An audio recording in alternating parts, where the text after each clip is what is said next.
பத்திரிகை துறையை ஜனநாயகப்படுத்தி இருக்கு டிஜிட்டல் தொழில்நுட்பம் அப்படின்னு தான் சொல்லலாம். பெரிய இடத்துல இருந்து கீழே இறங்கி வந்தேன் அப்படின்ற மாதிரி நான் பார்க்கல. வர வேண்டிய இடத்துக்கு சரியான நேரத்துக்கு வந்து சேர்ந்திருக்கோம் அப்படின்ற மாதிரி தான் நான் உணர்கிறேன். நான் வந்து நியூஸ் 18 தொலைக்காட்சியில பணியாற்றி கொண்டிருந்த சமயத்துல அப்போ வந்து வலதுசாரிகள் நடத்திய தாக்குதல், அதுல வந்து ஒருவனாக நானும் வெளியில வந்தேன். இப்ப வெளியில வந்த சமயத்துல டிஜிட்டல் ஒரு வாய்ப்பாக எனக்கு முன்னாடி வந்து நிற்கும் பொழுது அது எனக்கு வந்து ஒரு கசப்பான ஒரு விஷயமா எனக்கு தோணலை. சன் தொலைக்காட்சி அப்போ ஒரு ப்ராமினென்ட்டான நியூஸ் சேனல். நியூஸ் 7 ஒரு சேனல் கிடையாது, நியூஸ் 18 ஒரு சேனல் கிடையாது. புதிய தலைமுறை அப்படின்றது ஒரு ட்ரெண்டே மாத்துச்சு. இங்கிருந்து செய்தியாளர்களை நேரடியாக அனுப்பி முக்கியமான நிகழ்வுகள் எல்லாத்துலேயுமே வந்து நேரலையில் போய் செய்தி வழங்கியிருக்கேன். இவ்வளோ விஷயம் செஞ்சுருக்கேன். இந்தியா முழுவதும் பயணித்து அங்கே போய் அங்கே இருக்கக்கூடிய ஒரு அரசியல் கட்சி தலைவர், யாருனே தெரியாத ஒரு இடத்துல போய், யாருனே தெரியாத ஒரு கிராமத்தில் போய், மொழி தெரியாத கிராமத்தில் போய், மொழி தெரியாத இடத்துல போய் அங்கிருந்து செய்திகளை நேரலையாக வழங்க அந்த சமயத்துல கூட யாரும் நம்மளை கண்டுக்கிட்டது கூட கிடையாது. பட் இப்போ டிஜிட்டலுக்கு வந்ததுக்கு பிறகு குறைந்தபட்சம் ஒரு வாரத்துல ஒரு 2-3 பேராவது நம்மளை பார்த்து கேட்பாங்க. சிலர் வந்து பாராட்டுவாங்க, ரொம்ப நல்லா இருக்குது, நீங்க செய்யறதெல்லாம் ரொம்ப நல்லா இருக்கு அப்படின்ட்டு. இப்படிப்பட்ட செய்திகளை தெரிந்து கொள்ளதான் மக்கள் ஆர்வமா காத்துட்டு இருந்திருக்காங்க.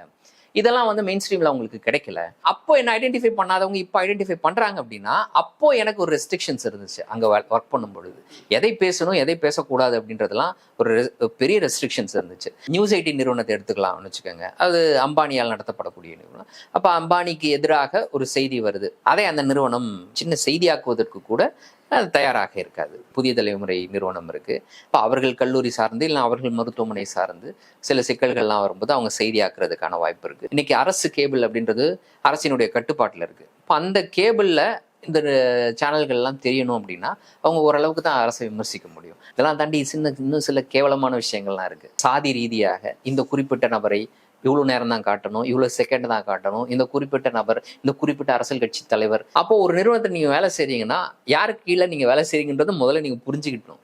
இப்ப கரூர் சம்பவம் நடந்துச்சு. கரூர்ல 41 உயிர்கள் பலியாகிடுச்சு.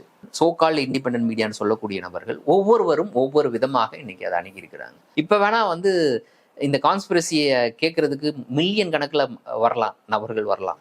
பட் ஒரு கட்டத்துல இவர் பேசுறதெல்லாம் பொய் அப்படின்றத மக்கள் புரிஞ்சுக்கிட்டாங்கன்னா, நம்பகத்தன்மை நம்ம இழந்துட்டோம் மக்கள்கிட்ட அப்படின்னா, அதற்கு பிறகு அது 4 பேர் கூட பாக்குறதுக்கு ஆள் இல்லாம போயிடுவாங்க. இப்போ மக்களை பொறுத்த வரைக்கும் ஃபர்ஸ்ட் அந்த கான்டென்ட்ல தான் இருக்கிறாங்க. உள்ளடக்கம் என்ன அப்படின்னு பாக்குறாங்க. யூடியூபை பொறுத்த வரைக்கும் அவங்க விதிக்கக்கூடிய கட்டுப்பாடு அப்படின்றது அது அவங்களுடைய ஸ்டாண்டர்ட். வார்த்தையை நீங்க பயன்படுத்துறீங்கன்னா ஓடாது, வார்த்தையை நீங்க பயன்படுத்தினா ஓடாது. அவங்கள்ட்ட ஒரு விளக்கம் கேட்காம நேரடியாக அரசு நேரடியாக யூடியூப் சேனலுக்கோ அந்த கண்டென்ட்டை நீக்க சொல்ற உத்தரவு நடவடிக்கை அப்படின்றது அதுதான் அபாயகரமான நடவடிக்கை. அது தொடர்ந்து நடந்துகிட்டு இருக்கு.